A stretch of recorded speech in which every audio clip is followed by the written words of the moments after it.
ठीक है, ये हमने यहाँ तक समझ आई है कि हमने क्या काम किया ये सारा।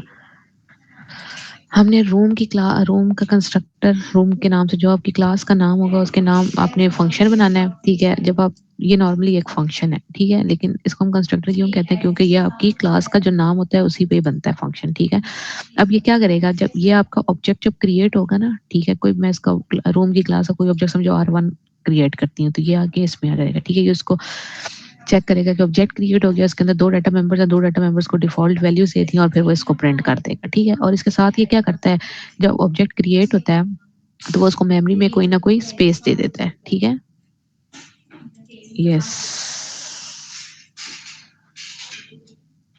चलो अक्सा कंस्ट्रक्टर का लेसन पढ़ कर आओ। ठीक हो गया यहाँ तक।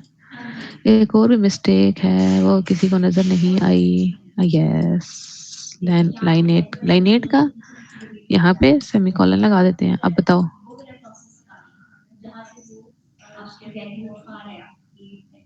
कंस्ट्रक्टर है।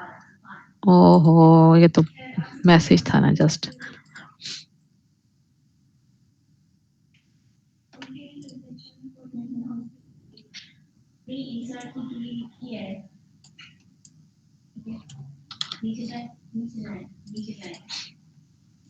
तो ये मैं पूछ रही थी, ये है क्लास का लास्ट का सेमीकोलन मिसिंग है। ठीक है, इसके आगे कोई नहीं आता।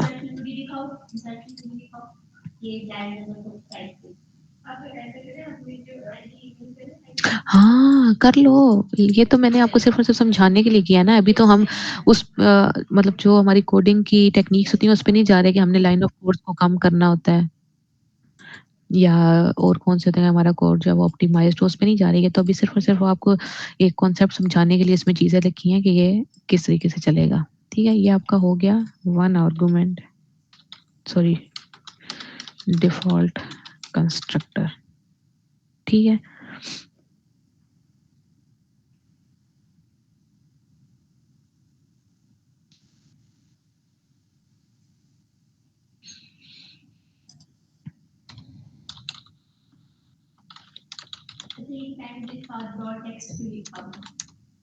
ठीक है, एक ये रूम की क्लास का मैं एक बनाती हूँ जी R1।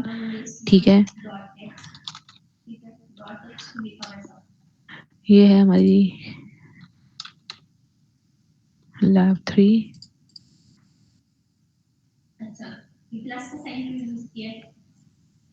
हाँ जी, बताएं क्या मिस्टेक है।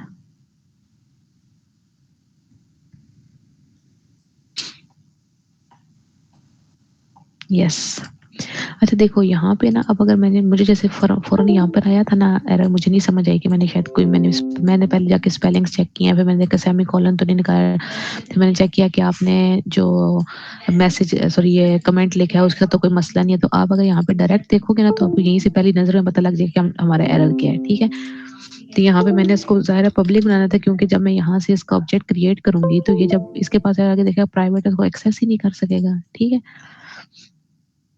अब इसने क्या किया कि आपका डिफॉल्ट कंस्ट्रक्टर इज कॉल्ड। ठीक है, अगर मैं इसको फॉर एग्जांपल यहाँ पे एक और ऑब्जेक्ट बनाती हूँ और उसमें एक वैल्यू भेज देती हूँ, ठीक है, फिर क्या होगा।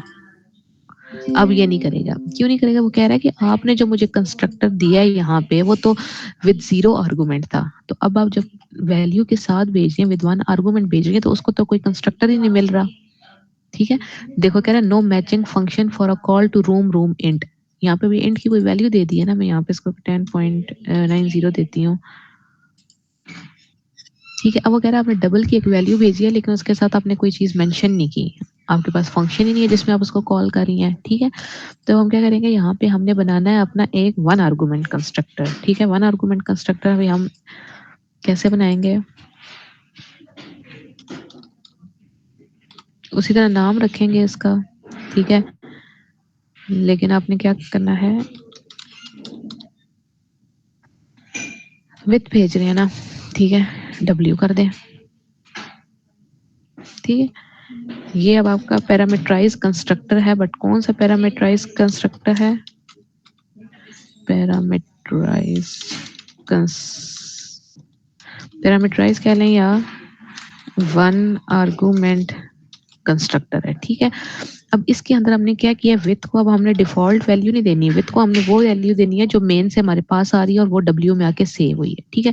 हाइट की हमारे पास कोई वैल्यू नहीं है और उसको हमने वही डिफॉल्ट वैल्यू दे देनी है, ठीक है। नीचे वही हमने सिर्फ कॉपी करना है और उसको हमने बताना है कि भाई अब क्या कॉल हुआ है। अब हमारा हुआ है वन आर्गुमेंट कंस्ट्रक्टर कॉल हुआ है, ठीक है। अब मैं इसको रन करती हूँ तो अब ये क्या करेगा, अब उसने क्या किया, वन आर्गुमेंट कंस्ट्रक्टर को कॉल किया उसने,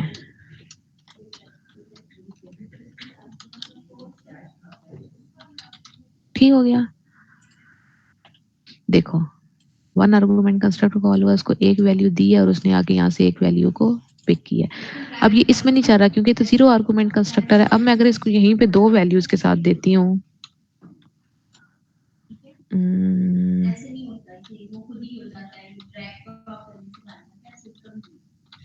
अब दो वैल्यूज हो गई है ना। अब वो क्या कह रहा है कि अब आपने दो डबल की वैल्यूज भेजी और हमारे पास ऐसा कोई भी कंस्ट्रक्टर नहीं है जिसमें आपने टू आर्गुमेंट पास किए हों, ठीक है। अजी बच्चों बताओ यहाँ तक समझ आई है?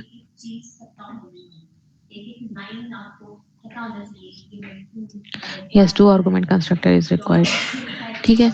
तो हम टू आर्गुमेंट कंस्ट्रक्टर बनाएंगे, ठीक है। ठीक है, अब हमारे पास कोई भी डिफॉल्ट वैल्यू नहीं है तो विथ को हमने अपनी डब्ल्यू दे देना है, सॉरी हाइट को हमने अपनी हाइट दे देनी है, हमने उसको बता देना है भाई two argument constructor is called, ठीक है। अब जब हम इसको टू आर्गुमेंट की वैल्यू देंगे तो ये टू आर्गुमेंट कंस्ट्रक्टर को कॉल करेगा,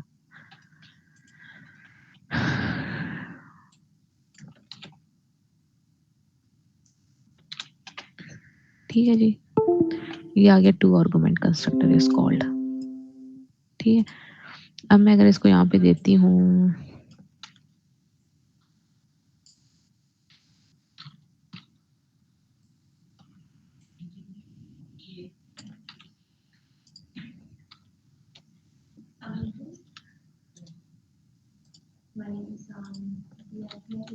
चले, चार वैल्यूज दे दी हैं।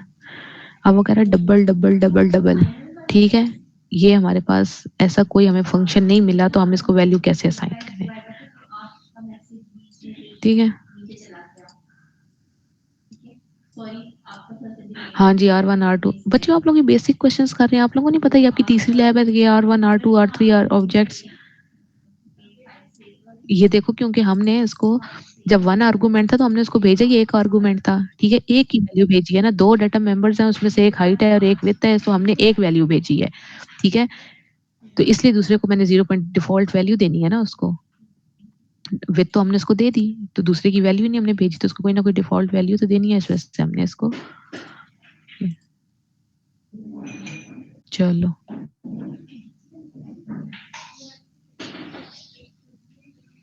ठीक है। इतनी समझ आ गई है यहाँ पे सारों को?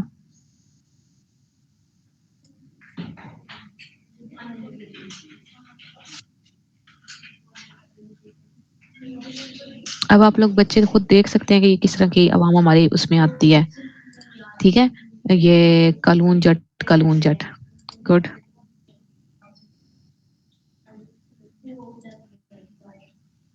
ठीक है। ये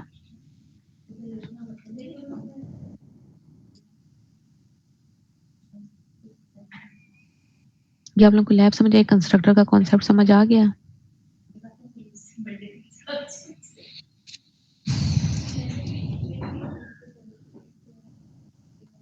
अब अगर आप यहाँ पे ना, मैं आपको एक चीज बताती हूँ, ये अगर आप नहीं भी लिखते ना, मैंने जो आपका डिफॉल्ट कंस्ट्रक्टर था ना उसको डिलीट कर दिया है, ठीक है। ये फिर भी चलेगा है, ठहरो कोई एक मिनट है।